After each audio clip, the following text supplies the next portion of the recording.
The mail-order bride showed up in tears. The cowboy said, "You don't have to pretend with me." Western romance script. Settle in with your favorite cup of coffee or a tall glass of water to stay hydrated. This is a story about second chances, honest hearts, and the kind of love that builds empires on the frontier. If you believe in the power of truth and new beginnings, hit like subscribe, and let's journey to 1873, Wyoming Territory together. Willow Creek, Wyoming Territory, September 1873. When the stagecoach delivered mail-order bride Amelia Foster with tears streaming down her face, Rancher Carrick Montgomery's first words changed everything. "You don't have to pretend with me. Whatever brought you here, we'll face it honestly." She was Amelia Foster fleeing scandal that had destroyed her reputation in Boston's rigid society. He was Carrick Montgomery, a war veteran building an empire who valued character over credentials.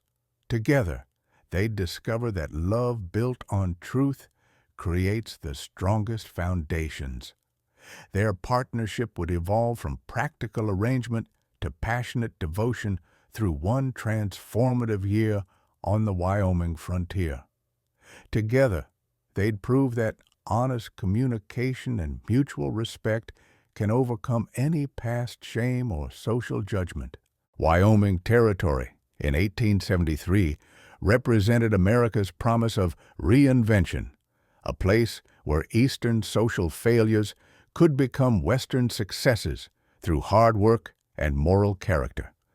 Mail-order marriages provided practical solution for isolated ranchers needing partners while offering desperate women escape from circumstances that had made them unmarriageable in conventional society. Willow Creek's scattered community operated on frontier principles, judge people by current actions rather than past rumors, support neighbors during crisis, and respect anyone willing to contribute honest labor toward building civilization in harsh landscape. Social conventions mattered less than survival skills and moral reliability.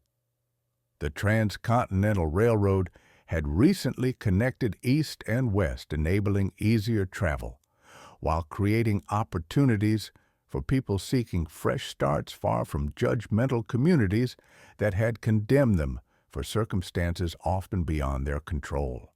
24-year-old former schoolteacher whose career and reputation were destroyed when she rejected sexual advances from her employer's son, resulting in false accusations of impropriety that made her unemployable in Boston's respectable circles. Her education and refinement clashed with economic desperation that forced consideration of mail-order marriage as only viable escape route. Despite social shame and financial ruin, Amelia retained dignity, intelligence, and strong moral compass that had gotten her into trouble by refusing to submit to exploitation. Her teaching skills and domestic competence made her valuable frontier partner, while her experience with injustice created empathy for others facing social condemnation. Her tears at arrival reflected not weakness, but overwhelming relief at finally finding sanctuary where honesty might be valued over reputation. Male lead, Carrick Montgomery, 100 words.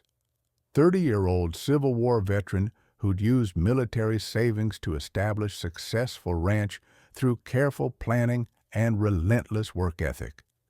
His previous romantic disappointment, local woman who'd married another man while he was serving, had taught him to value genuine partnership over superficial attraction or social status.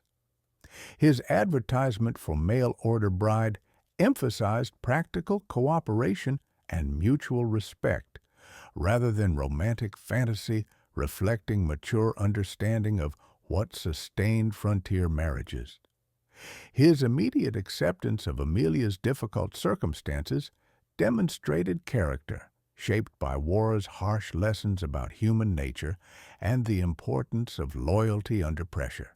His offer of true partnership, including shared property ownership, revealed progressive attitudes about women's capabilities and rights that distinguished him from conventional frontier masculinity. Their relationship must overcome Amelia's shame about circumstances that forced her west and Carrick's wariness about romantic vulnerability after previous heartbreak. External challenges include potential pursuit by Boston authorities, community judgment about rushed marriage, and practical difficulties of frontier life that could strain partnership built on limited acquaintance. Internal obstacles involve learning to trust again after betrayal while building intimate connection based on honesty rather than pretense.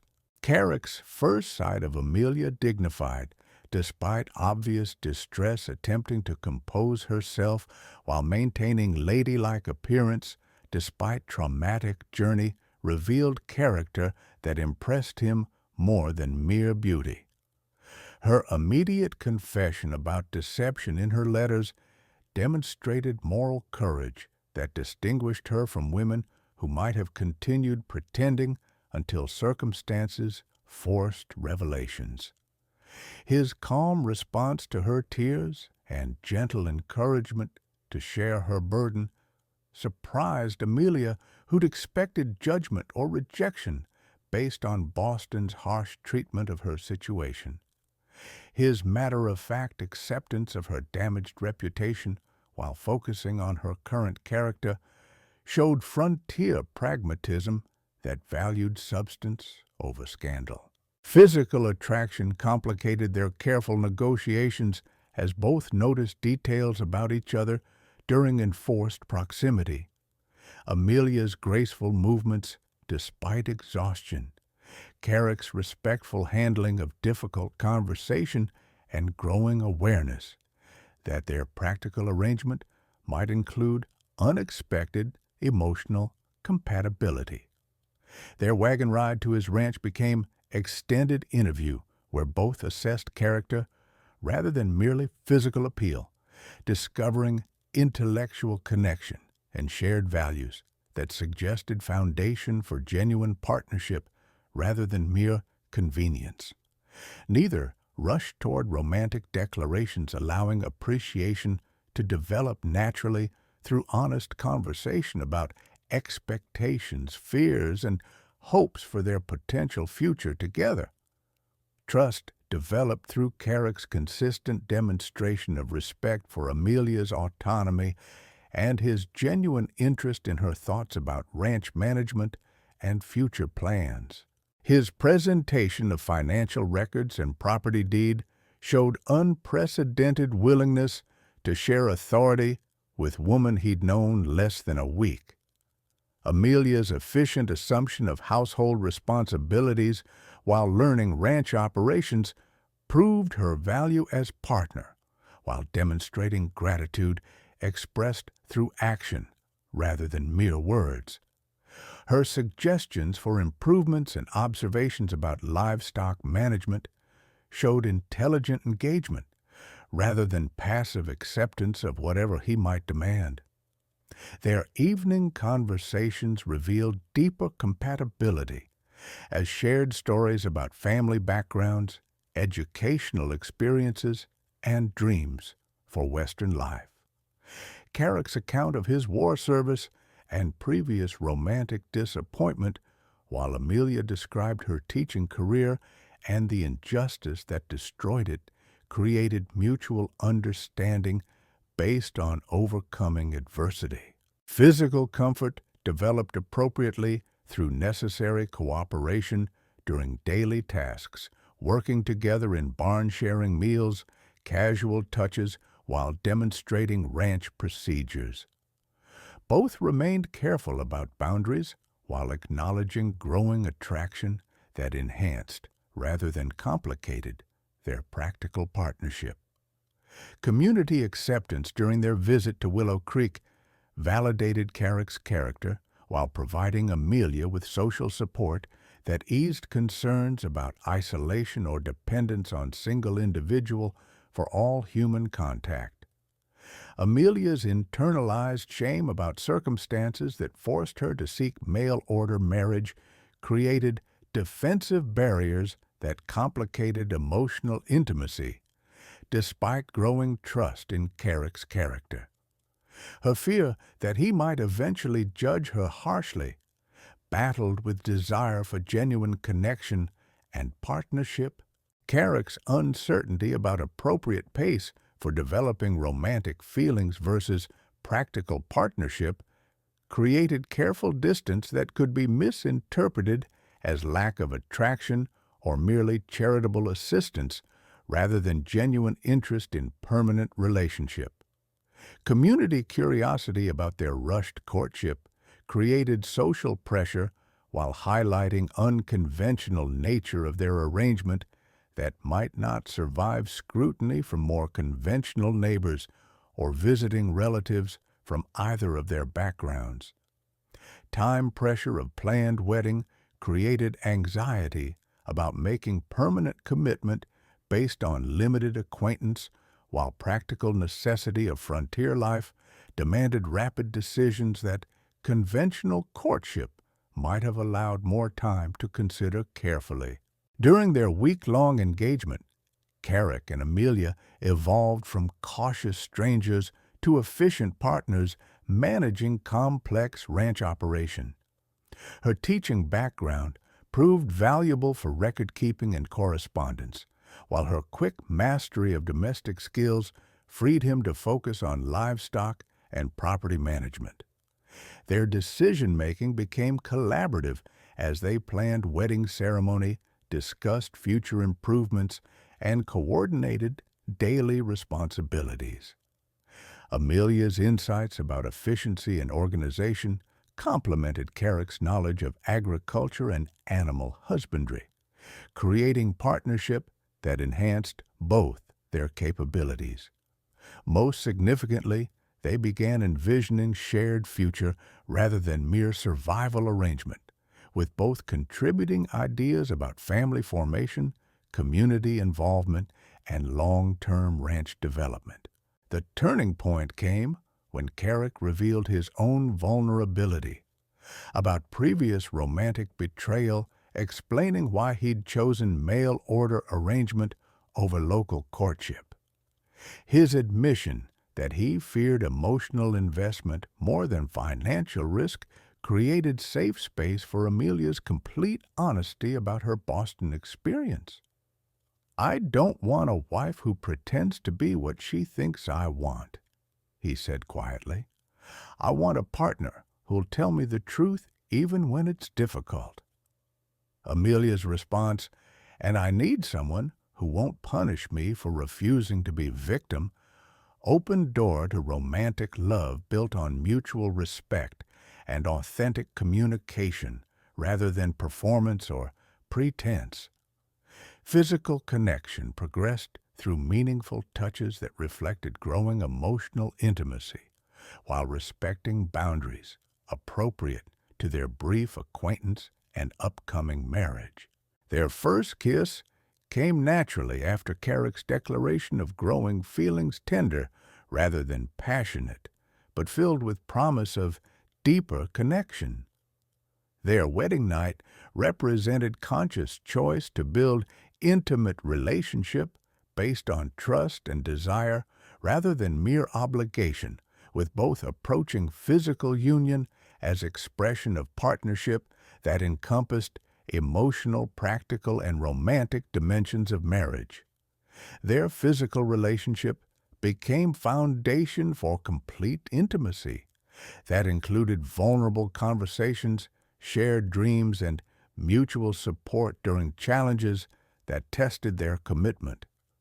Winter's approach created pressure to complete ranch preparations while integrating Amelia into operations she was still learning, testing their partnership under stress that revealed compatibility or exposed fundamental differences in work styles and problem-solving approaches. Economic challenges arose when cattle prices fluctuated unexpectedly, requiring careful resource management and potential sacrifice of planned improvements that both had looked forward to implementing during their first year together. Community dynamics shifted as some neighbors questioned rushed marriage while others offered support, creating social environment where their relationship faced constant evaluation by people whose opinions affected business relationships and social acceptance. Legal complications emerged when a letter arrived from Boston inquiring about Amelia's whereabouts, suggesting that her departure had created questions or problems that might follow her to Wyoming and potentially threaten the new life she was building. Most challenging was arrival of Carrick's brother from Colorado, whose surprise visit created tension between family loyalty and spousal protection when he questioned Amelia's suitability and suggested Carrick had been foolish to marry a woman of questionable background. The brother's skepticism forced Carrick to defend his choice while proving to Amelia that his commitment to their marriage transcended family pressure or social conventional wisdom about appropriate partner selection. Amelia's transformation from ashamed refugee to confident ranch partner reflected love's power to heal social wounds while building new identity based on chosen belonging rather than imposed circumstances. Carrick's consistent support and respect helped her rediscover self-worth that Boston's judgment had undermined.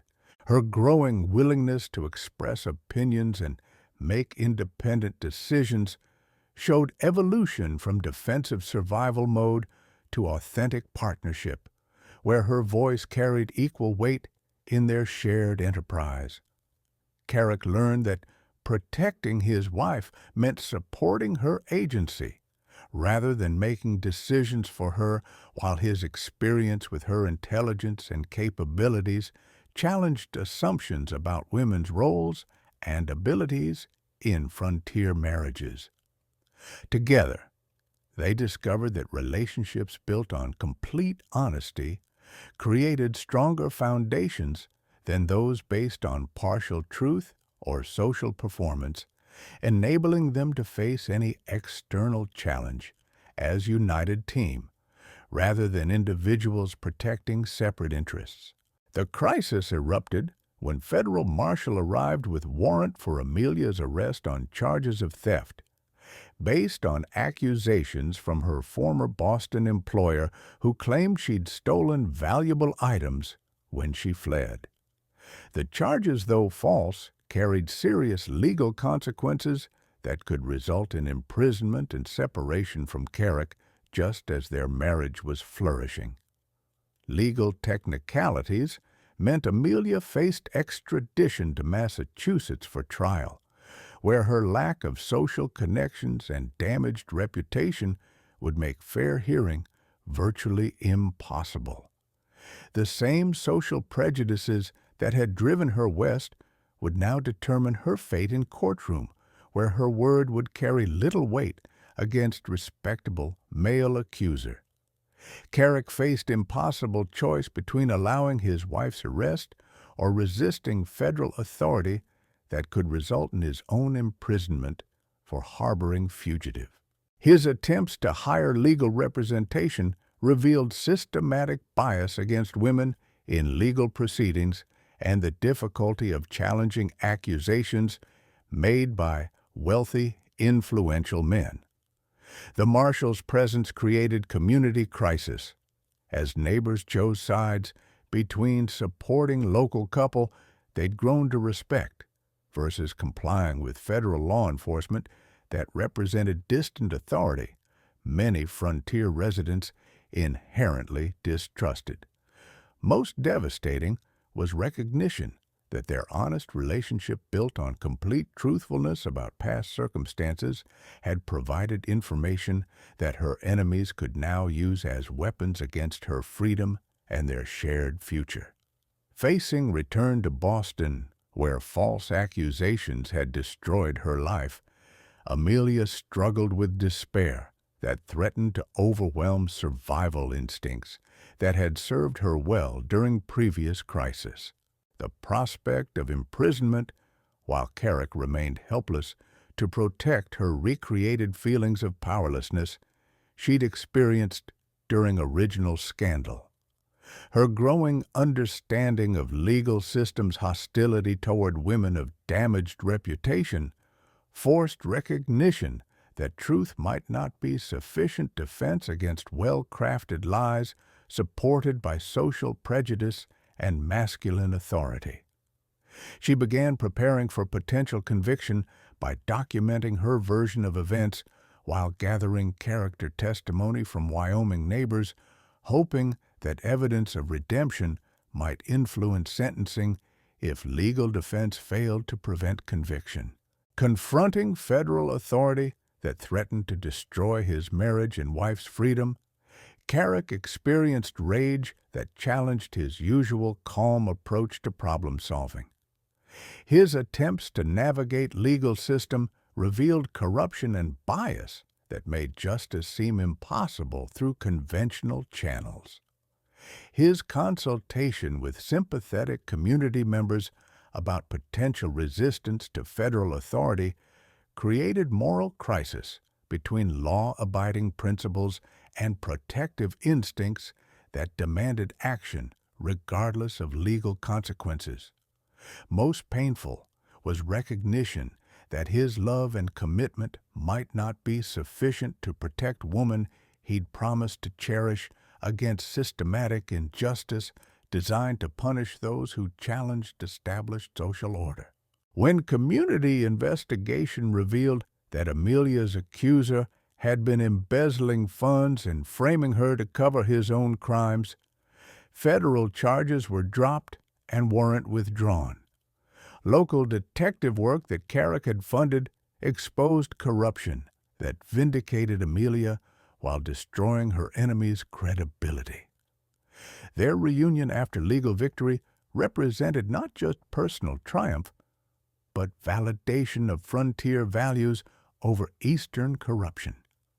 Amelia's choice to remain in Wyoming, rather than pursue revenge against her false accuser, showed commitment to building future rather than dwelling on past injustices. The climactic legal hearing took place in Cheyenne Territorial Courthouse, where Amelia's fate would be determined by federal judge reviewing evidence from both Boston and Wyoming. Standing together before the bench, Carrick and Amelia presented united front that impressed observers with their obvious mutual devotion and shared commitment to truth. Detective evidence gathered through Carrick's funding proved that Amelia's accuser had been systematically embezzling school funds while using his position to exploit female employees who rejected his advances. Financial records and witness testimony revealed pattern of abuse that made Amelia victim rather than perpetrator. This woman's only crime was refusing to submit to sexual coercion. Carrick's attorney argued, presenting documentation of the conspiracy that had destroyed her reputation while protecting actual criminal. Her flight to Wyoming represented escape from systematic persecution, not admission of guilt. Amelia's testimony about her Boston experience, supported by character witnesses from Wyoming who described her contributions to frontier community, created compelling contrast between Eastern corruption and Western redemption that resonated with territorial judge sympathetic to frontier values. The judge's decision reflected evolving attitudes toward women's rights and the importance of evidence over social prejudice. These charges appear to be continuation of persecution rather than pursuit of justice. Case dismissed with prejudice. Most importantly, community support from Wyoming neighbors who'd traveled to Cheyenne to testify on Amelia's behalf demonstrated how completely she'd been accepted into frontier society that valued character over background. Their legal victory represented triumph of frontier justice over Eastern corruption while validating their marriage as partnership built on genuine mutual respect rather than mere convenience or social necessity. Their return to Willow Creek was celebrated by entire community as victory for local values over distant authority that had threatened to destroy one of their own. Amelia's vindication enhanced rather than diminished her standing as woman who'd overcome adversity through moral courage. Economic prosperity followed legal resolution as community support translated into increased business opportunities and neighborly assistance that enhanced their ranch operation. Their combined skills and shared vision created success that impressed visitors and influenced other couples toward more egalitarian partnership arrangements. Spring brought news of Amelia's pregnancy, fulfilling hopes for family expansion while proving their marriage was creating new life rather than merely surviving old wounds. Their joy at expecting first child together validated every risk they'd taken to build relationship despite legal pressure and social obstacles. Their expanded ranch house, designed to accommodate growing family and frequent guests, became symbol of their success in creating life built on honesty and mutual support rather than pretense or social performance. Community respect grew as their obvious happiness and productive partnership demonstrated benefits of marriages based on character compatibility rather than social convention. Other mail-order arrangements in the territory looked to their example for guidance about building successful relationships. Most significantly, their love had survived testing that proved its authenticity. Separation, legal persecution, and community scrutiny had strengthened rather than weakened their bond by demonstrating mutual loyalty under extreme pressure. Their first anniversary celebration, attended by neighbors who become extended family, marked transition from practical arrangement to passionate love story that inspired others facing similar challenges in frontier life. Federal investigation of corruption in Eastern educational institutions, triggered partly by evidence gathered during Amelia's case, led to reforms that protected female employees from sexual harassment while establishing consequences for abuse of authority that had previously been ignored. Legal precedents from territorial ruling helped establish framework for protecting individuals from false accusations based on gender bias, while recognizing frontier communities' right to judge character based on current behavior rather than past circumstances. Educational impact spread through Amelia's establishment of Willow Creek's first formal school, where her teaching methods and progressive attitudes influenced generation of frontier children while demonstrating women's capabilities in professional roles. Their successful marriage influenced territorial policies regarding mail-order arrangements, establishing protections for both parties while encouraging honest communication that prevented exploitation and promoted genuine partnership formation. Community development followed their model of inclusive cooperation that welcomed newcomers based on contribution rather than background, helping establish settlement patterns that supported diverse populations rather than excluding those with complicated histories. Their ranch became training ground for other couples learning to build partnerships based on mutual respect and shared responsibilities, while their story encouraged other women facing similar persecution to seek sanctuary in territories that valued character over reputation. 20 years later, Wyoming's early adoption of women's suffrage reflected attitudes influenced by successful partnerships like theirs that had demonstrated women's capabilities and intelligence when given appropriate opportunities and respect.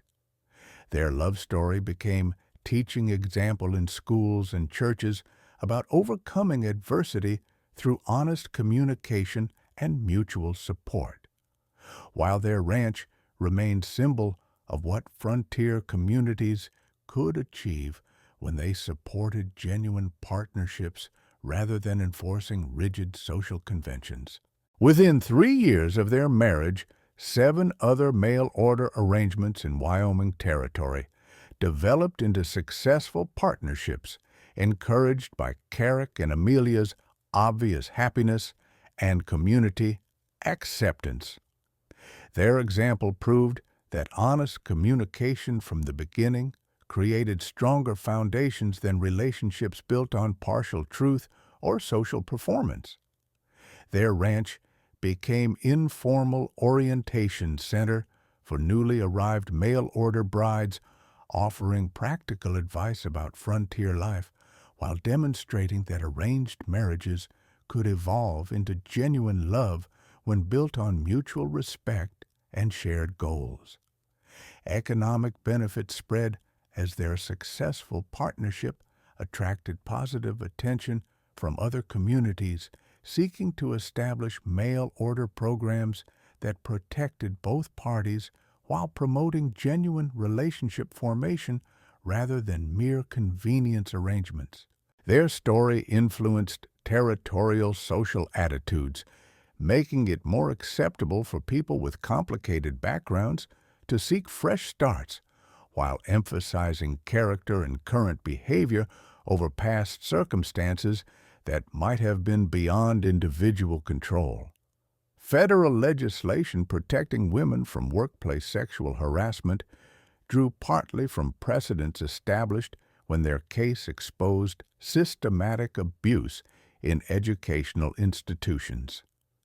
Their successful challenge helped establish framework for protecting vulnerable employees against authority figures who exploited power imbalances. Educational programs based on Amelia's teaching methods influenced territorial school systems, while her story became example of how communities could support individuals seeking redemption through honest work and moral behavior, rather than condemning them for past circumstances.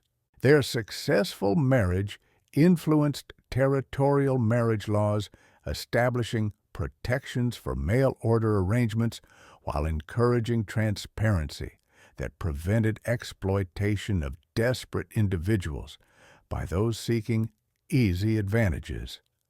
Legal precedents from their case helped protect other individuals from false accusations based on gender bias, while establishing frontier communities' authority to judge character based on observed behavior rather than distant rumors or social prejudice.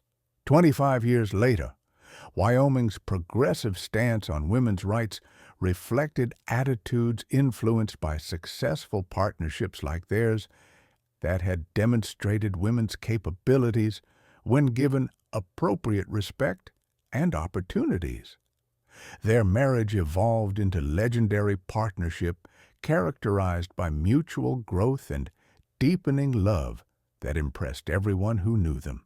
Amelia's transformation from social refugee to respected community leader, while Carrick's evolution from cautious bachelor to devoted family man, demonstrated healing power of honest relationships.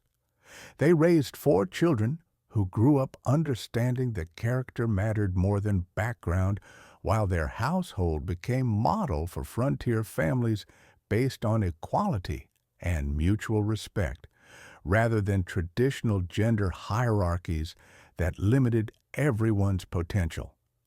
In old age, they remained devoted couple whose love story continued inspiring others.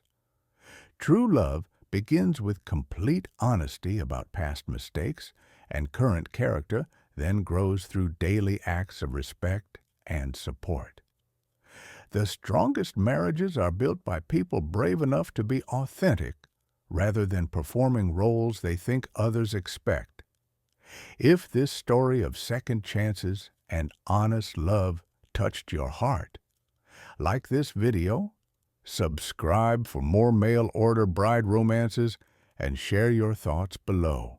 Sometimes the best relationships begin with tears and truth rather than smiles and pretense. Here's to all the couples brave enough to build love on authentic foundations.